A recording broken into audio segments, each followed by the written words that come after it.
déjà, c'était une bonne astuce, le pantalon à franges pour amplifier le mouvement, En justement. samba, on voit beaucoup ça. Ouais, c'est bien, c'est bien. La fumée aussi, c'est un bon Ouais, bonne Pour- astuce, ouais. pour pas voir. Pour pas voir. Mais là, je pense qu'il y a eu un souci, quoi. Le mec, il a appuyé trop longtemps sur le Ils sont bouton. endormis.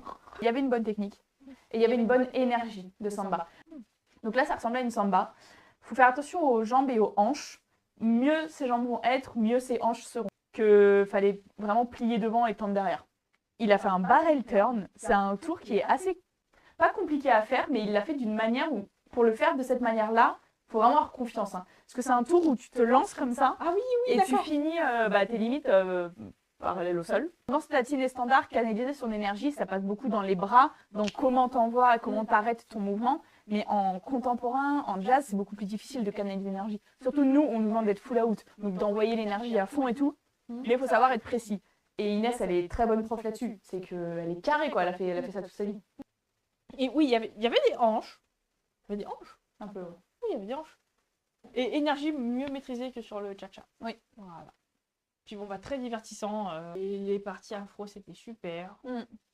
Les kicks qu'il faisait, genre. Ouais. Attends, non, non, c'est pas du jazz qu'il devrait faire, c'est des arts martiaux. Tu vois, genre du taekwondo. Ouais.